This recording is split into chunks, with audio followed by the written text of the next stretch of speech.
Next हम analyse करते हैं सीरीज एलसी सर्किट को। यदि हमारी सर्किट में रेजिस्टेंस नहीं है, सिर्फ इंडक्टर है और कैपेसिटर है जो कि सीरीज में कनेक्टेड है, तो हमारे सर्किट का बिहेवियर कैसा होगा, फेजर्स किस तरह से ड्रॉ होंगे वो देखते हैं।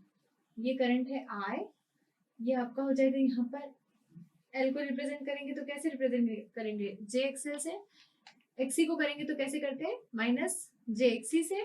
ठीक, इस तरह से इसका रिप्रेजेंटेशन होता है। यहाँ क्या है, ये वोल्टेज V है विच इज इक्वल टू, यहाँ मैं चेंज कर देती हूँ ये दिखाने के लिए कि कोई फर्क नहीं पड़ता। आपको हो सकता है किसी क्वेश्चन में साइन की जगह कोसाइन को रेफरेंस माना जाए, तो उससे कोई फर्क नहीं पड़ता। जो टर्म आप यहाँ लेंगे वैसे ही आपको आगे जाके रिजल्ट्स भी वैसे मिलते हैं। मान लीजिए यहाँ Vm cos ओमेगा t दिया है, इसको रेफरेंस माना है, कोई दिक्कत नहीं है।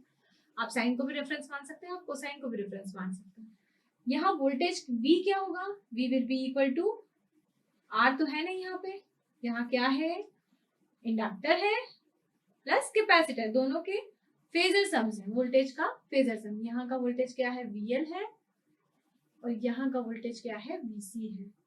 ठीक, ये आपका VL है और ये VC है। ठीक, इन दोनों वोल्टेजेस का फेजर सम आपका क्या निकल के आता है, V के बराबर आता है। तो V को मैं इस तरह से भी लिख सकती हूँ। यहाँ मैं करंट की टर्म्स में लिखूंगी तो कैसे लिखूंगी, I into J XL plus I into minus J XC. ठीक, इसको लिखेंगे हम I Z, ये क्या होता है, I into Z, total impedance इसका, इससे मैं बोल सकती हूँ V को रिप्लेस कर सकते हैं हम, तो ये क्या हो जाएगा, I into J XL minus J XC. या यहां से मैं बोल सकती हूँ इम्पिडेंस क्या हो जाएगा, impedance will be equal to J XL minus XC. अब यहाँ भाई हमारे दो केसेस बन सकते हैं। केस नंबर 1 हमारा क्या होता है, केस नंबर 1 हम कंसीडर करते हैं जब हमारे एक्सएल की वैल्यू ग्रेटर देन एक्सी है। उस समय क्या होगा वो देखते हैं। उस समय मैग्नीट्यूड ऑफ जेड क्या हो जाएगा, हमारा मैग्नीट्यूड ऑफ जेड होगा हमारा एक्सएल माइनस एक्सी, इसके बराबर होगा। फेज एंगल क्या होगा, phase angle will be equal to tan inverse of XL minus XC divided by real part. Real part क्या है, 0, this will be equal to 90 degree. इसका मतलब हमारा फेज एंगल जो है वो 90 डिग्री रहेगा। लीडिंग रहेगा कि लैगिंग रहेगा, यहाँ से देख सकते हैं हमारा सर्किट कैसा हो गया, इंडक्टिव हो गया। इंडक्टिव हो गया इसका मतलब क्या होगा, लैगिंग होगा, 90 डिग्री लैगिंग होगा। तो Z कैसा रिप्रेजेंट कर सकते हैं, Z will be equal to magnitude of Z at an angle 90 degree. या फिर I को हम कैसे लिख सकते हैं, I is equal to V by Z। V हमारा क्या है, Vm बाय रूट 2। ये एंगल क्या है, 0 डिग्री, क्योंकि इसके साथ में कोई एंगल नहीं था तो हमने क्या लिखा इसको, 0 डिग्री। Z को क्या लिख सकते हैं, Z एंगल ऑफ 90 डिग्री। तो this will be equal to I is equal to Im by root 2 at an angle minus 90 degree. ये आपका I आता है, I का रिप्रेजेंटेशन होता है। तो I ऑफ t कैसे लिखेंगे आप, ये हुआ आपका I। तो I ऑफ t कैसे लिखते हैं, I of t will be equal to Im cos of omega t minus 90 degree. मैंने क्यों cos लिखा, क्योंकि मेरा रेफरेंस क्या था, cos। यदि मेरा रेफरेंस साइन होता तो मैं यहाँ पे क्या लिखती, साइन लिखती। इसी कोई फर्क नहीं पड़ता आप रेफरेंस किसे लेते हैं, आपको कंसीडर जैसा स्टेप बाय स्टेप प्रोसीजर है आपको फॉलो वही करना है। अंत में जाके आपका वही आएगा जो आपने रेफरेंस लिया था, उसी के रिस्पेक्ट में हम निकाल रहे हैं। तो ये एंगल किसके रिस्पेक्ट में रहेगा, कोसाइन के रिस्पेक्ट में रहेगा। ठीक, यहाँ हम क्या बोल सकते हैं, I जो रहेगा करंट, I जो रहेगा वो लैग करेगा 90 डिग्री से वोल्टेज से। वोल्टेज जो रहेगा वो लीडिंग रहेगा 90 डिग्री, मतलब करंट जो है वो वोल्टेज से 90 डिग्री लैगिंग रहेगा, या वोल्टेज करंट से 90 डिग्री लीडिंग रहेगा।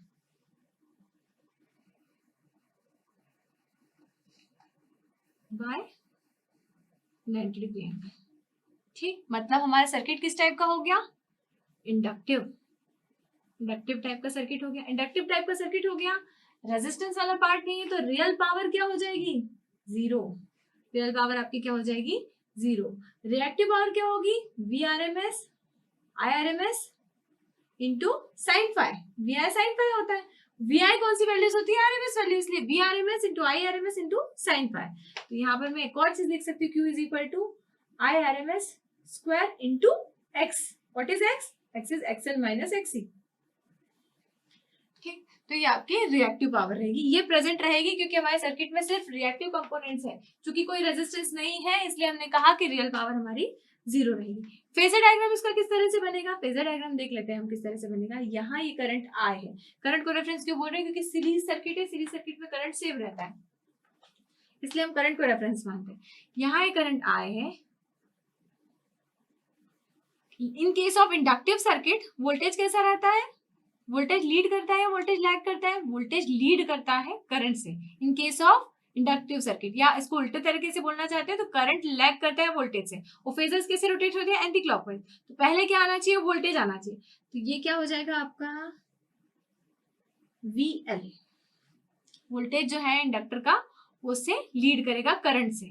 कैपेसिटर का वोल्टेज कैसा रहेगा, वोल्टेज लैगिंग रहेगा, करंट लीड करेगा, तो करंट पहले जाना चाहिए कैपेसिटर के लिए, वोल्टेज VC जो रहेगा वो यहाँ कहीं रहेगा। तो यहाँ पर हम इसको रिजॉल्व करते हैं, इसको ऊपर लाते हैं तो क्या हो जाएगा, ये माइनस ऑफ VC, ठीक। तो V is equal to total V जो रहेगा हमारा वो क्या हो जाएगा, VL माइनस VC, ये आपका आ जाता है VL माइनस VC। इतना पार्ट आपका जो रहता है वो आपका वोल्टेज आ जाता है। तो इस तरह से आप कंसिडर करते हैं जब आपका क्या है, inductive reactance is greater then capacitive reactance. Case 2 पे आते हैं जब कैपेसिटिव रिएक्टेंस जो है वो इंडक्टिव रिएक्टेंस से बड़ा है। नेक्स्ट केस की तरफ आते हैं, केस 2। केस 2 हमारा क्या होगा, केस 2 होगा जब XC ग्रेटर होगा XL से। मतलब क्या होगा, कैपेसिटिव रिएक्टेंस जो रहेगा वो इंडक्टिव रिएक्टेंस से ज्यादा है। यदि ऐसा होता है तो मैग्नीट्यूड ऑफ Z क्या हो जाएगा, XC माइनस XL, इसके बराबर होगा। पाई क्या होगा, पाई होगा tan inverse of XC minus XL divided by 0। क्यों, क्योंकि रेजिस्टेंस तो है ही नहीं सर्किट में। तो अगेन पाई हमारा जो आ जाएगा वो क्या आ जाएगा, -90 डिग्री, ठीक, -90 डिग्री। क्यों, मतलब करंट जो है यहाँ पर लीड कर रहा है, कैपेसिटिव सर्किट है, करंट क्या करेगा, लीड करेगा। तो मैग्नीट्यूड ऑफ Z का रिप्रेजेंटेशन कैसा होगा, Z will be equal to magnitude of Z angle -90 degree, ठीक। या फिर I is equal to V by Z। V क्या है हमारा, V है Vm by √2 at an angle 0 degree, और Z क्या है, magnitude of Z angle -90 degree. तो यहाँ से हम बोल सकते हैं कि I will be equal to Im angle 90 degree, Im by √2 angle +90 degree. ये Vm बाय Z हो जाएगा, मतलब Im बाय √2 एंगल माइनस से ऊपर चलेगा न्यूमरेटर में तो क्या हो जाएगा, +90 डिग्री। इतने एम्पियर्स आपका करंट रहेगा। या फिर I ऑफ t आप कैसे रिप्रेजेंट करेंगे, I ऑफ t को हम रिप्रेजेंट करेंगे Im cos of omega t +90 degree. क्यों, क्योंकि एंगल कैसा आया है, पॉजिटिव आया है। इसका मतलब I जो है वो लीड करेगा वोल्टेज से at an angle 90 degree, by an angle 90 degree, ठीक है। कितना लीड करेगा, बाय एन एंगल 90 डिग्री, ठीक। इसका मतलब हमारा सर्किट किस टाइप का बन गया ये, क्योंकि XC ग्रेटर देन XL है तो हमारा सर्किट बन जाता है कैपेसिटिव सर्किट, कैपेसिटिव सर्किट। ये आपका सर्किट हो जाता है कैपेसिटिव सर्किट। रियल पावर की बात करें तो रियल पावर यहाँ पर क्या होगी, 0, क्योंकि R नहीं है तो रियल पावर कुछ भी नहीं होगी, ठीक है। रिएक्टिव पावर होगी तो रिएक्टिव पावर कितनी होगी, VRMS into IRMS into sine pi, और it will be equal to I square या IRMS square multiplied by XC minus XL, क्योंकि XC is greater than XL। तो ये आपकी हो जाती है रिएक्टिव पावर। फेजर डायग्राम इसका बनाएंगे तो कैसे बनेगा, मान लीजिए आपका ये करंट है I, ये यदि करंट है आपका I तो इंडक्टिव वोल्टेज कैसा रहेगा, इंडक्टिव वोल्टेज जो रहेगा लीडिंग रहेगा। क्यों, क्योंकि इंडक्टिव करंट जो होता है वो लैगिंग होता है। तो इंडक्टिव करंट आपका एक ही है तो ये करंट ही आपका इंडक्टिव है, तो ये आपका जो रहेगा वो लैगिंग रहेगा, इसलिए वोल्टेज हम इंडक्टिव वोल्टेज जो है उसको ऊपर ड्रॉ करेंगे। कैपेसिटिव वाला ड्रॉ करते हैं तो कैपेसिटिव वाला हम इस तरह से ड्रॉ कर देंगे, क्योंकि वो मैग्नीट्यूड में बड़ा रहेगा, XC is greater than XL है, इसलिए यहाँ पर हमने बड़ा ड्रॉ किया है। और यहाँ क्या आ जाएगा, यहाँ तक मान लीजिए ये हो जाता है VC माइनस VL, क्योंकि हमारा वोल्टेज क्या है, वोल्टेज जो है वो दोनों वोल्टेजेस का सम है।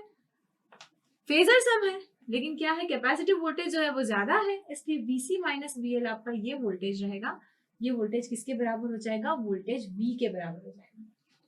ठीक, फेजर सम है ये, एक्चुअली अलजेब्रिक सम नहीं है, फेजर सम है। तो हम फेजर्स को जोड़ रहे हैं यहाँ पर, इतना आपका VC है, इतना आपका VL है, इसको यहाँ स्प्लिट करेंगे तो क्या हो जाएगा, माइनस VL हो जाएगा।